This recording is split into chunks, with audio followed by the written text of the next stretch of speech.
Alors, on va donc mettre une couleur sur l'objet. Oui, on l'a sélectionné avec la flèche noire. Alors vous allez peut-être vous dire, oui, il entre quand même beaucoup dans les détails. Il nous parle de choses qui ne sont pas très créatives, mais c'est le démarrage dans Illustrator. Je suis désolé, mais c'est les bases. Si vous ne connaissez pas les bases, ça va être la cata après pour s'y retrouver. Donc, on dégage les bases, là, et puis après, on fera des choses un peu plus créatives. Ça va d'ailleurs venir assez vite. Alors, le cadre de sélection, ici, je vais le masquer. Menu affichage, masquer le cadre de sélection. Et attention, ne confondez pas avec ce qui se trouve un peu plus haut, qui s'appelle masquer le contour de sélection. Ici, c'est masquer le cadre de sélection. Parce que masquer le contour de sélection, ça veut dire que les petits points, là, ne seront plus visibles. Si vous faites masquer le contour de sélection, si l'objet est sélectionné, on ne voit plus les points.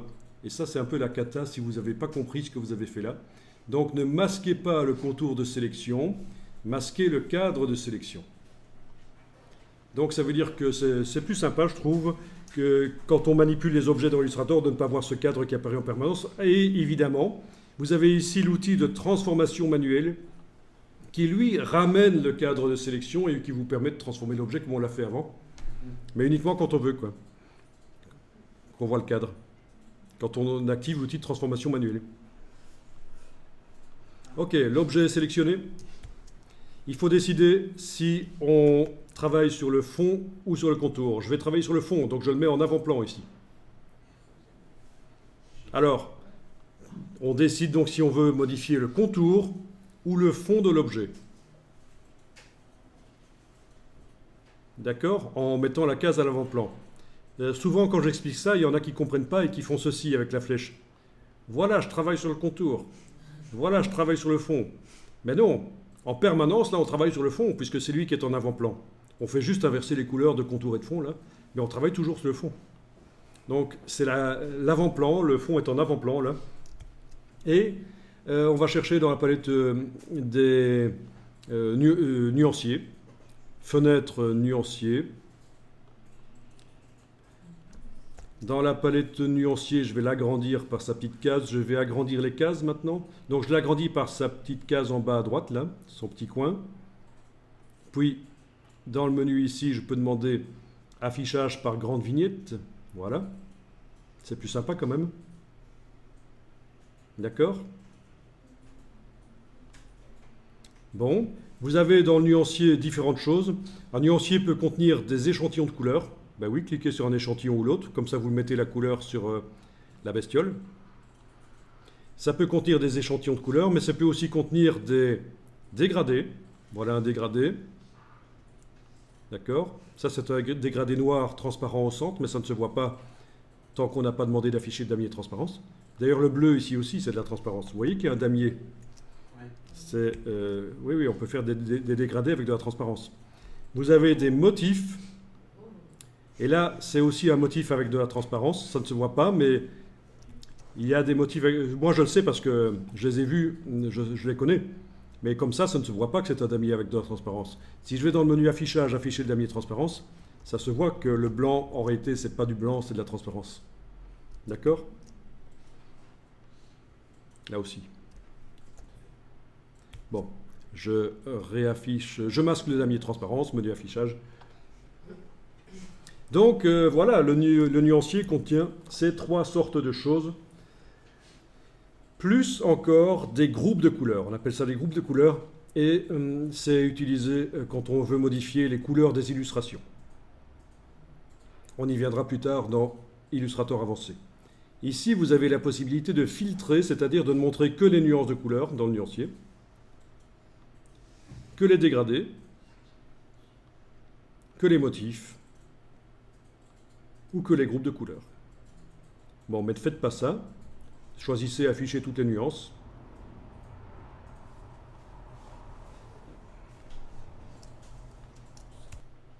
On peut aller chercher d'autres motifs dans la bibliothèque ici.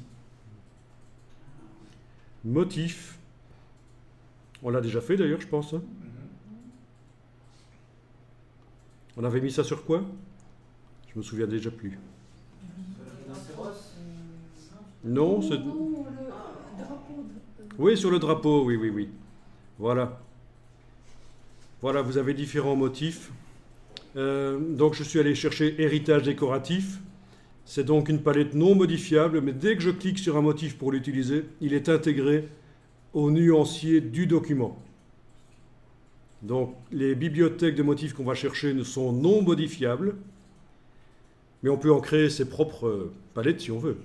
Mais chaque fois qu'on va les chercher, elles ne sont pas modifiables, on peut juste choisir quel motif on veut utiliser, et il apparaît dans le nuancier du document. Vous pouvez utiliser les petites flèches ici pour passer d'une palette à l'autre. Donc plutôt que de chaque fois retourner dans menu ici en bas, motif, blabla, vous pouvez passer de l'une à l'autre avec les petites flèches. Voilà. Vous voyez, le nom change ici. Mais à un certain moment, ce ne seront plus des motifs parce que ça nous permet de voyager dans tout le menu. Et vous voyez que dans le menu, avant les motifs, on a des groupes de couleurs. Après les motifs, on a des nuanciers. Enfin bon, voilà, si je vais beaucoup à gauche, là, voilà, je suis dans les groupes de couleurs maintenant. C'est plus du tout des motifs. Si je vais à droite maintenant, je suis dans les motifs et puis je vais arriver dans autre chose qui va être des groupes de couleurs à nouveau. Voilà. Donc il faut bien comprendre ça, c'est que c'est pour voyager dans le menu et pas seulement dans les motifs. On passe en revue les palettes. Amusant. Les motifs, on peut en créer soi-même. Et vous avez de la chance, depuis CS6, c'est beaucoup plus facile dans Illustrator. Avant, c'était un peu chipot, et maintenant, depuis la CS6, il y a une fonction de motif au raccord qui est intégrée dans Illustrator et qui permet de faire des motifs beaucoup plus facilement qu'avant. Donc, au départ de photos qu'on vectorise ou au départ de dessins qu'on fait directement dans Illustrator, il est possible de créer des motifs. Comment? Ben ça, on le verra. C'est du Illustrator avancé. Déjà, il faudrait savoir comment on fait pour redimensionner un motif qu'on a mis dans la forme. Mais on va voir ça maintenant.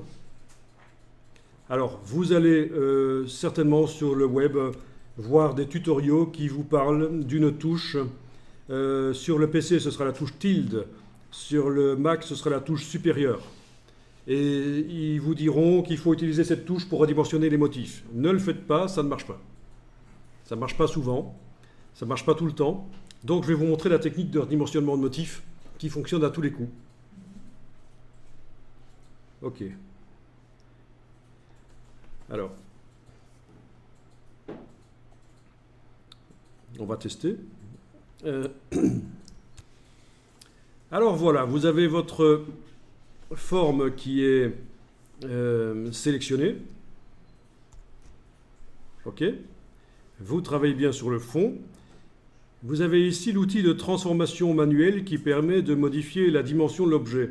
Mais on va utiliser en fait, nous, les anciens outils de transformation, c'est-à-dire l'outil redimensionnement et l'outil rotation. Ben, surtout l'outil redimensionnement ici. En ayant l'objet sélectionné, vous allez double-cliquer sur lui.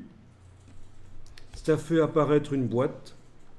Dans la boîte ici, mise à échelle, donc l'outil redimensionnement, mise à échelle.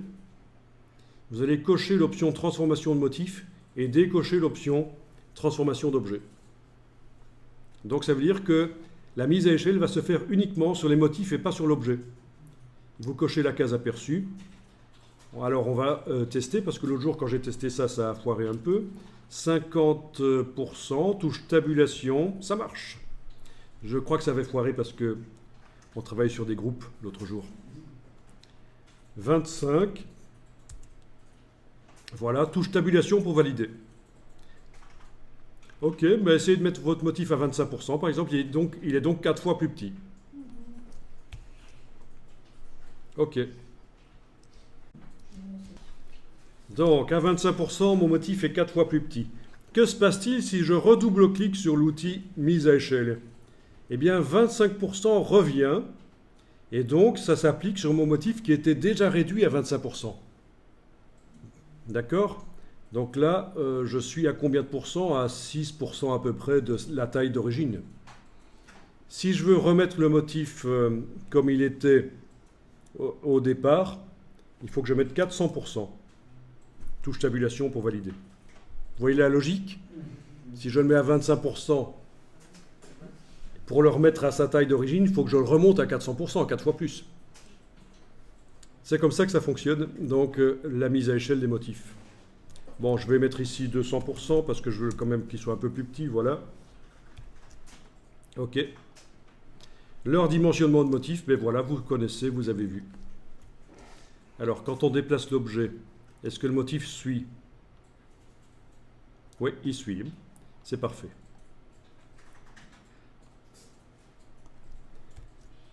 Parce que ça n'a pas toujours été le cas. Mais là, il n'y a pas de problème. Quand on déplace l'objet, le motif suit l'objet.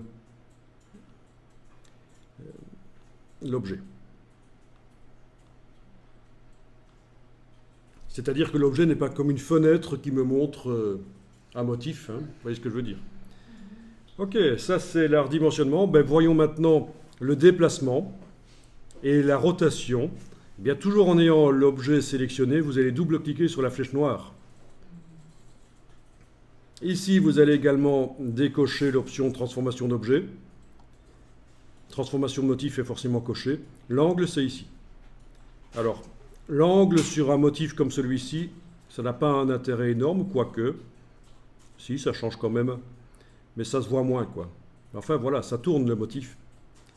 Et alors, pour le repositionner, une fois qu'il est tourné, vous avez la possibilité de changer ici. Par exemple, si je fais horizontal à la place de 15, je vais mettre 17. Touche tabulation pour valider. Il est allé un peu vers la droite, vous avez vu? Allez, je vais mettre 19. Tabulation. Il va vers la droite. Je veux qu'il aille vers la gauche, ben je vais mettre moins, évidemment. 12. Et voilà. Alors, en vertical, si je mets 45 au lieu de 41, il descend. Si je mets 37, il remonte. Donc vous pouvez repositionner un peu le motif dans l'objet grâce au double-clic sur la flèche noire. Une fois que je valide et que je bouge, il devrait rester en place. Oui, ça reste en place. Donc voilà, chez toi il y avait un petit bug, ça ne fonctionnait pas. Donc tu as cliqué à côté de l'objet avec la flèche noire, tu es revenu recliquer sur lui. Et en revenant dans la boîte, double-clic sur la flèche noire, ça marchait finalement. Bon, ben, c'est parfois un peu délicat comme ça. On ne sait pas pourquoi. C'est un petit bug pour l'instant dans Illustrator apparemment. Mais sinon, chez les autres, ça a été pas de problème où on change les choses et on a l'impression que ça ne marche pas.